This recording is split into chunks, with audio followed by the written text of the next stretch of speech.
SM news 24/7 এর সাথে আছি আমি মোহাম্মদ আবু সাইম।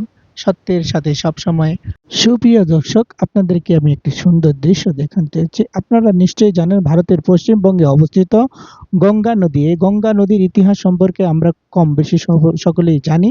আপনারা ছবিতে দেখতে পাচ্ছেন এখানে গঙ্গা স্নান করা হচ্ছে। এখানে কি গঙ্গা স্নান করলে নাকি হিন্দু ধর্মাবলম্বীদের পাপ মোচন হয়?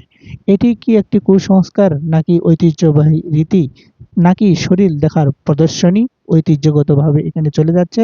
ছবিতে দেখানো যাচ্ছে এখানে গঙ্গা স্নান করছেন হিন্দু সম্প্রদায়ের হাজার হাজার লক্ষ লক্ষ নারী।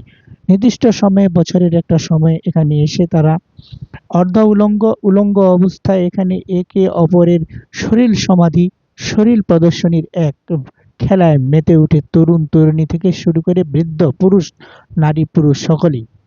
আপনাদের কাছে জিজ্ঞাসা এবং প্রশ্ন, এটি কি গঙ্গা স্নান করলে পাপ মোচন হয়? সৃষ্টিকর্তা এমন কোথায় কিভাবে দেখিয়েছেন আমার জানা মতে আজও কোথাও জানা নেই। এটি কে বা কারা এই গঙ্গা স্নানে তাদের শরীর প্রদর্শনী দেখানোর জন্য একটি প্রদর্শনী স্থান করেছেন, তা ইতিহাস ঘাঁটলে হয়তো আমরা পাবো। কিন্তু বর্তমান সমাজ ব্যবস্থায় ও রাষ্ট্র ব্যবস্থায় এই যে শরীর প্রদর্শনীর এক নোংরা সংস্কৃতি, এটি বর্তমান যুব সমাজকে যে ধ্বংস করছে এবং সমাজকে যে বিশৃঙ্খলার পথে ঠেলে দিচ্ছে, তার একটি চিত্র প্রদর্শনী মাত্র।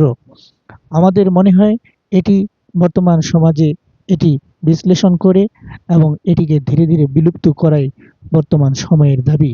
তাছাড়া এখানে যে তরুণ তরুণীরা এসে যে অবস্থায় এখানে গঙ্গা স্নান নামে যে ঐতিহ্যগতভাবে একটি রীতি কুসংস্কার পালন করছে, তা দেশ ও জাতির জন্য কলঙ্ক।